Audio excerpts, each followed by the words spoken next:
Okay, physics people, let's go over chapter 12, which again is pretty short, and hopefully you've already read it or you're going to read it. You should read it in its entirety. Starts off talking about universal gravitation here. Basically, it's all about Isaac Newton, his discovery of how things fall, like apples and the falling moon. This is a famous picture of his, just like we talked about in astronomy, where you throw a ball off a mountain, you throw it further and further. Eventually, as it follows the curvature of the Earth, and it'll go all the way around, which is what satellites do, and which is what the moon does. It's just falling towards the Earth, but it's going fast enough horizontally that it never hits it. And he was the first one to figure that kind of stuff out. Anyway, really good reading. You should read all this kind of stuff. Read all through here. And the main formula is this one in section 12.4 that we're going to be using a lot, which is the force of gravity is given by this equation. Okay, so let me write this down here. So this is called Newton's universal law of gravity, or of gravitation, which the force of gravity is some number g, which they didn't know for a long time what this number was, but it's a very small number because gravity is weak. That's a constant. They had to do an experiment to figure this out. Small number g times two masses, m1, m2, divided by the distance between them squared. So the idea is if you have some mass m1 and some mass m2, when we talk like the distances from their middles, which if they're spheres, that's perfect. So here's the distance between them. They're going to like each other. Mass, for some reason, which Newton had no idea why, except that it seemed to work. Masses will attract. They both want to go towards each other. Equal opposite forces, of course. All Newton's old laws still work, and the magnitude of the force is given by this equation. The bigger the masses are, m1 times m2, the bigger the force. The bigger the distance, the smaller the force by squared, which makes sense because things always spread out by squared, distance squared. So farther away, the force is weaker. Bigger the mass is stronger, and then this g is a number you have to measure. It's just a constant in the universe, and it turns out they did experiments, and g is 6.67 times 10 to the negative 11th, and that's if we use the units we're used to using, newtons and meters and kilograms and all that kind of stuff. And it's got crazy units just so that we get newtons. So we want newtons out of force. We have kilogram squared in the top, right? Kilogram times kilogram. That's why we got a kilogram squared. Actually, it's divided by kilogram squared. There we go. In the bottom, we have a distance squared in the bottom. We have a distance squared in the top, meter squared, and then we want newtons. So the units are just to make sure the units in this make sure the units work out in our force. Okay. So this formula is what we're going to be using basically this whole chapter. You just plug in numbers. So what is the force? Let's make the math easy. What is the force between two things? Let's say they're 1 kilogram apart, or they're 1 kilogram. Let's say they're 1 meter apart.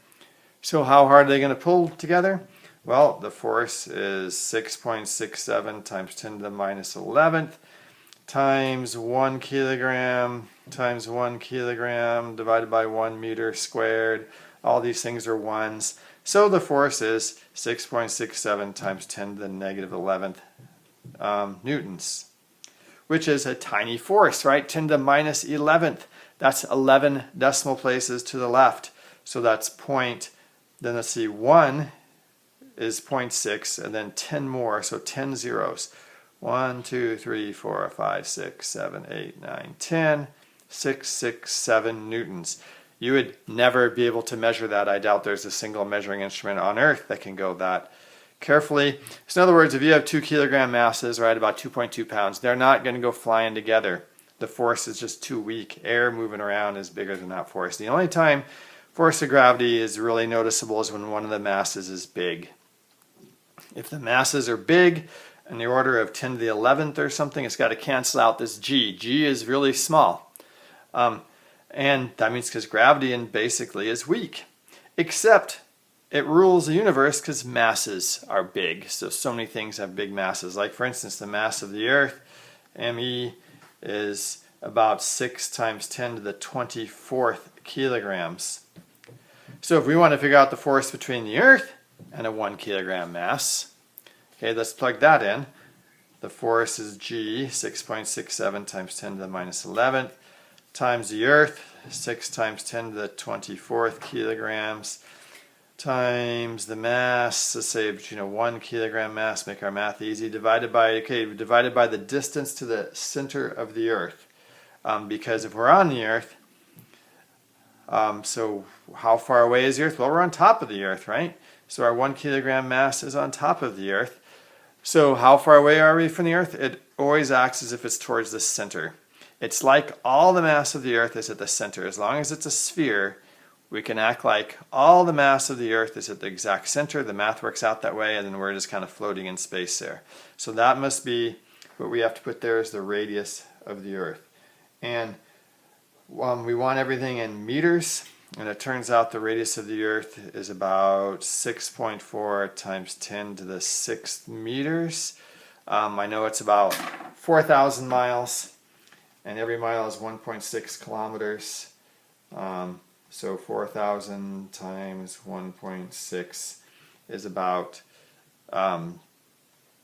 yeah, so it's something like that, about 6.4 times 10 to the 6th meters. One thing about these problems we're going to be doing, you be really careful with units. Everything has to be kilograms and meters. They're going to give you kilometers a lot, and just remember that 1 kilometer is 1,000 meters. And this is squared. That's the other thing. People always, like I almost did there, right? I almost forgot to square that because we've got these big numbers in the bottom.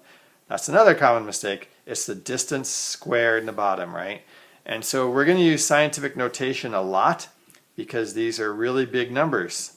So you have to get really good with scientific notation, either using it on your calculator or ignoring it and doing the calculations in your head, and then just doing the other ones in the calculator. So anyway, if you're good at scientific notation in a calculator, great.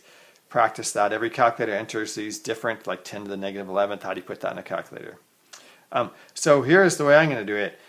I'm going to do all the math with the numbers and ignore and then we'll do the math with the scientific notation last. So the numbers is 6.67 times 6 divided by 6.4 squared. Okay, so I'm going to write this out, show all my work here.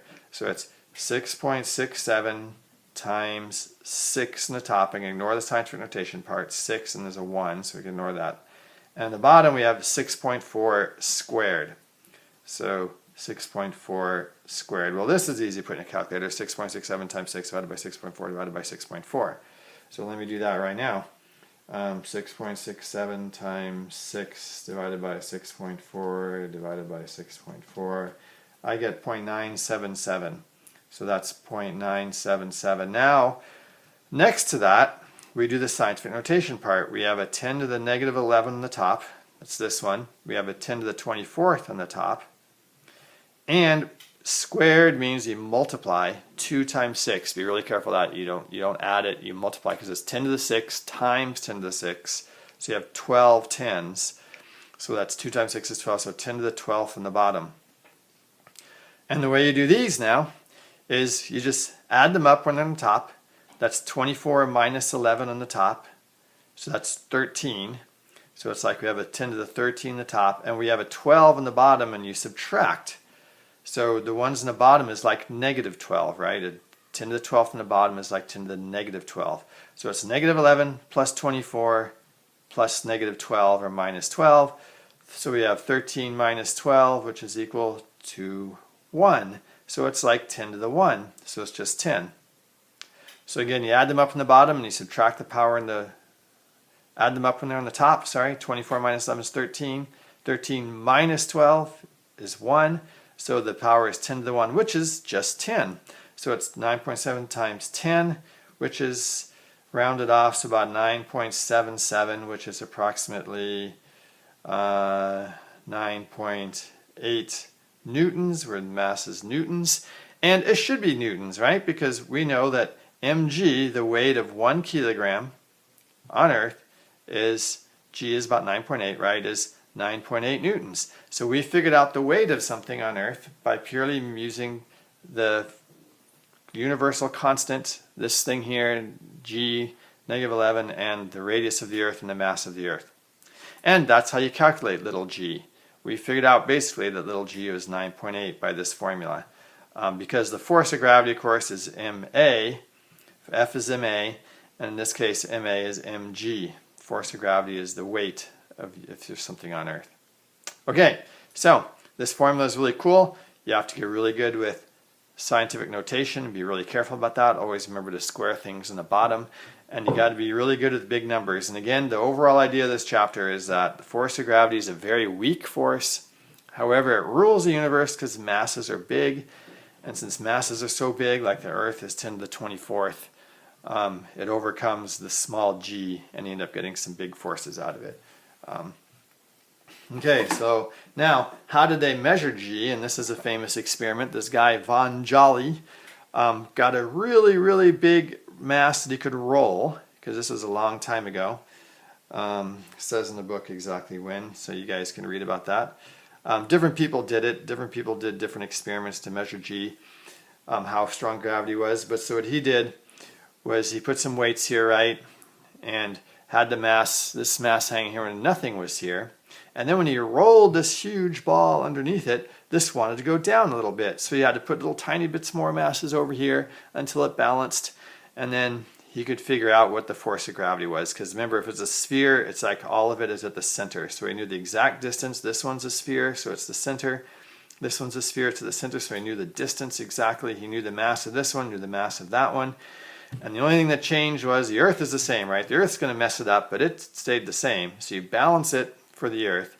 And the only difference is when you roll this thing in, and by how much he had to add here, he could do the math, because it's, you know, it's a torque thing, right?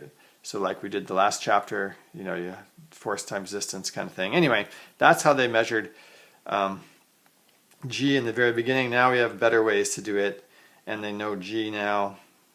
Big G did a lot of decimal places.